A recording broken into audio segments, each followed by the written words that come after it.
हाय,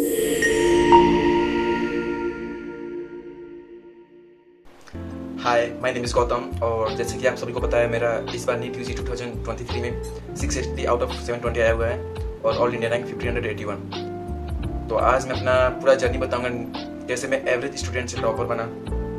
और एक और बात बोलना चाहूँगा कि टॉपर हर बच्चे में होता है, बस मेहनत करने की देरी होती है। और मैं भी कोई पहले से टॉपर नहीं था, मैं भी एक एवरेज स्टूडेंट ही था। स्टार्ट करने से पहले मैं अपना थोड़ा बैकग्राउंड बताना चाहता हूँ कि मैं पहले क्या करता था 8th 9th 10th में। क्या वाकई में पढ़ने में बहुत ही तेज बच्चा था या फिर एवरेज ही था या फिर बिलो एवरेज था। तो मैं ना ही टॉपर था और ना ही बिलो एवरेज था, मैं एवरेज स्टूडेंट था और मेरी पढ़ाई ठीक ठाक थी। जब मैं 8th 9th में था तो मैं पढ़ाई के साथ साथ काम भी किया करता था और नेपाल की राजधानी जो काठमांडू है वहाँ पे मैं फुटपाथ पे कपड़े बेचता था और एक त्यौहार आता है उसमें मैं पान भी बेचता था। 10th में आया तो फिर मैंने सोचा कि थोड़ा पढ़ाई पे ध्यान दे दिया जाए क्योंकि 10th में पास भी तो होना है। तो 10th में मैं अपनी पढ़ाई पर कुछ ज़्यादा फोकस किया और थोड़ा अच्छे से पढ़ने लगा। धीरे धीरे मेरा पढ़ाई में इंटरेस्ट जगने लगा और मेरे बहुत अच्छे टीचर थे वीरेंद्र सर, उन्होंने बहुत अच्छा पढ़ाया, ऐसा पढ़ाया कि मुझे बायोलॉजी के प्रति थोड़ा इंटरेस्ट और जगने लगा। उसके बाद मेरे 10th का एग्ज़ाम कंप्लीट हुआ और मेरे 10th में 88% आया था, 440 आउट ऑफ 500।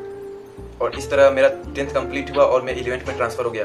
11th में जाकर मैंने फिजिक्स केमिस्ट्री मैथ लिया क्योंकि मेरे दोस्त लोग भी वही ले रहे थे और दोस्तों के कारण मैंने भी मैथ ले लिया क्योंकि उसमें मुझे कुछ पता नहीं था IIT और नीट होता क्या है।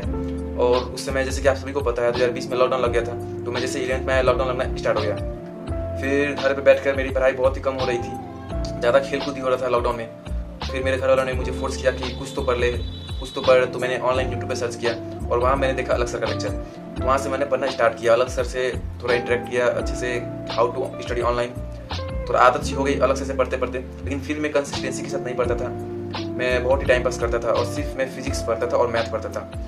और जब मैं 12th में गया तब मुझे पता चला नीट के बारे में और IIT के बारे में। मेरे दोस्तों ने ही बताया कि नीट क्या होता है, IIT क्या होता है। फिर घर वालों ने भी बोला कि IIT मत कर, IIT टफ होता है ये वगैरह। और मुझे भी बायो में ज़्यादा इंटरेस्ट था, तो फिर मैंने भी सोचा क्यों ना सब्जेक्ट चेंज किया जाए और मैंने डिसाइड कर लिया कि मैं अब PCB लूँगा। तो मैं जब 12th में गया तो अपने स्कूल में गया और वहाँ पर सर से रिक्वेस्ट किया कि मेरा सब्जेक्ट चेंज हो जाए। तो सर ने भी बोला हो सकता है अगर डमी रजिस्ट्रेशन फिर से हो तो। और मेरा इस तरह करके मेरा सब्जेक्ट चेंज हो गया और 12th मैंने मैथ को हटा दिया और फिजिक्स केमिस्ट्री बायो इंक्लूड कर लिया। उसके बाद मेरा नीट का प्रिपरेशन का जर्नी स्टार्ट होता है। और जब मेरा सब्जेक्ट चेंज हो गया तो मैंने घर से ही अपना ऑनलाइन स्टार्ट किया नीट की तैयारी करना।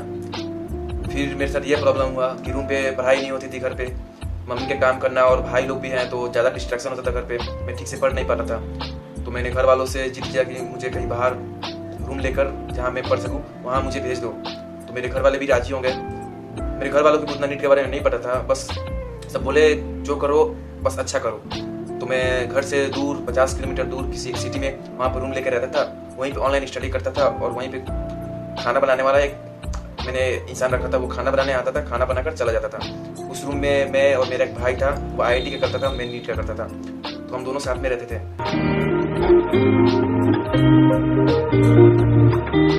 तब तक अलग सर ने बैच भी लॉन्च कर दिए थे, लक्ष्य और यकीन बैच।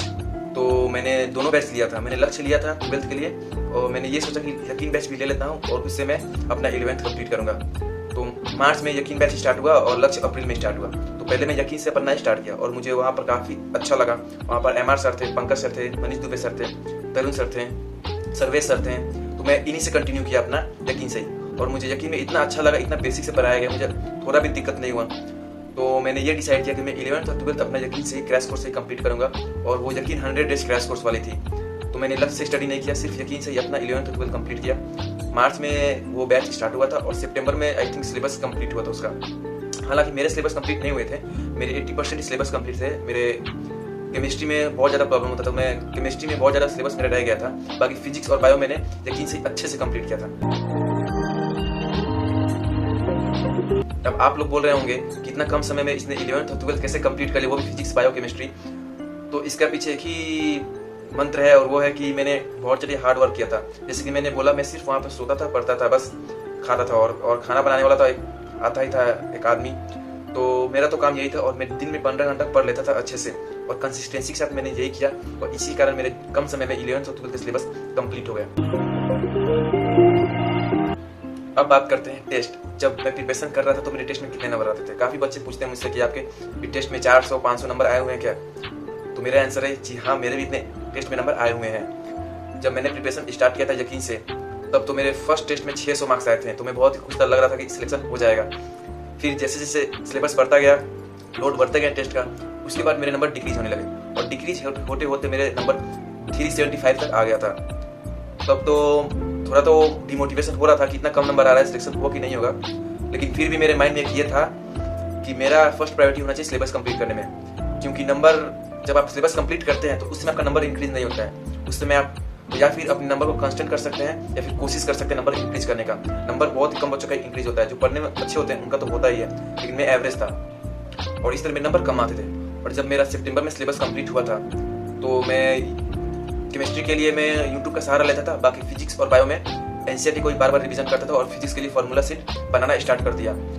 तो मैंने स्टार्ट कर दिया वो सब बनाना। फिर मेरे नंबर इंक्रीज होना स्टार्ट हुए। पहले तो मेरे नंबर है 475, उसके बाद मैंने और रिवीजन किया अच्छे से, और रिवीजन करते करते मेरा नंबर 600 प्लस आने लगे फरवरी तक।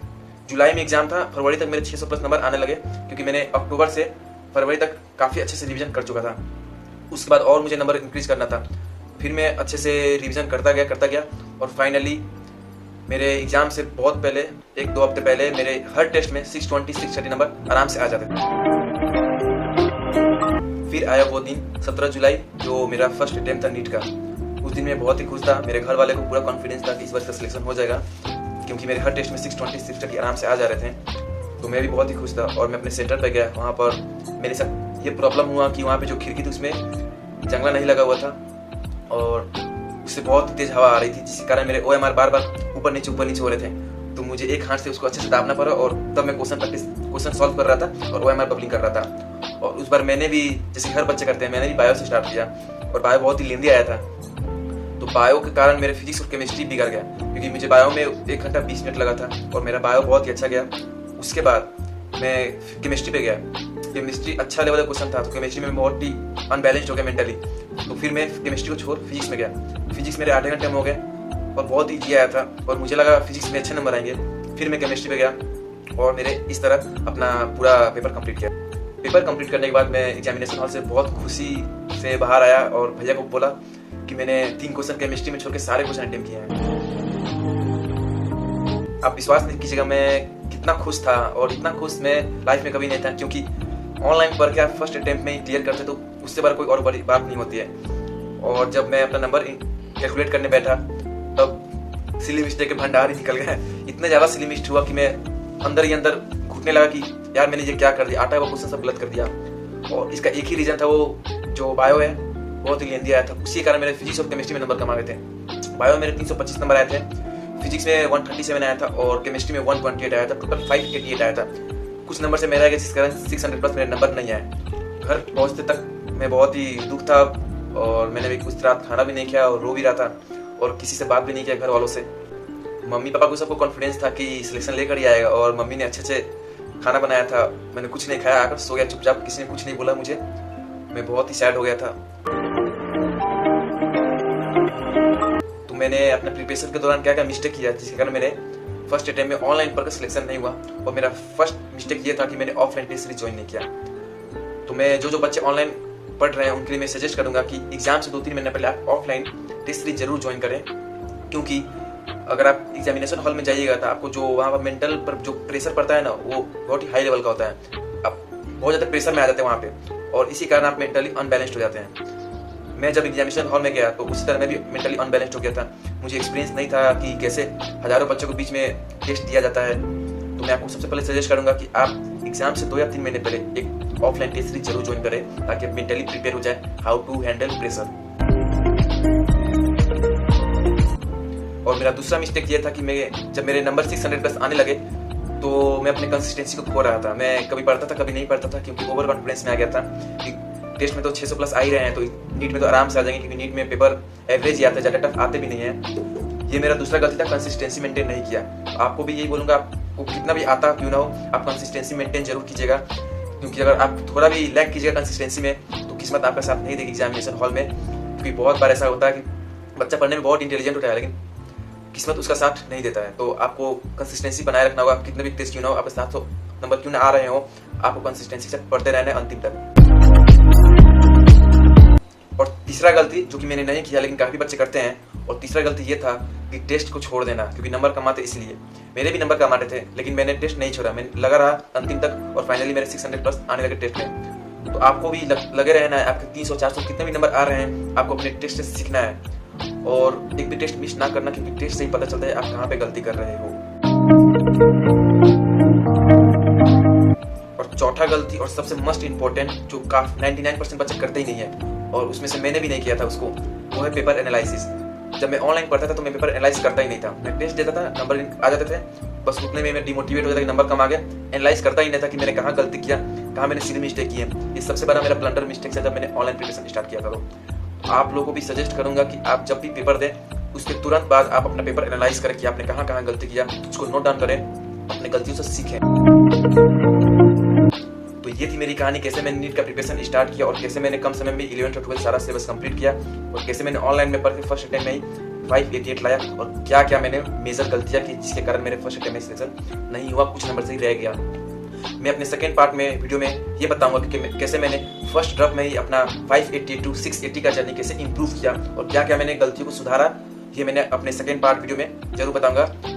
सो पढ़ाई करते रहे और अच्छे से जम के मेहनत करना है। जैसे कि आप सभी को पता है इस बार कट ऑफ बहुत ही ज़्यादा हाई है, कंपटीशन बहुत ज़्यादा बढ़ चुका है, तो एकदम दिन रात मेहनत करना है। आप लोगों को भी अच्छे नंबर से सिलेक्शन लेना है, मम्मी पापा का नाम रोशन करना है एंड बी कनेक्टेड। मेरा नेक्स्ट वीडियो जल्दी आएगा।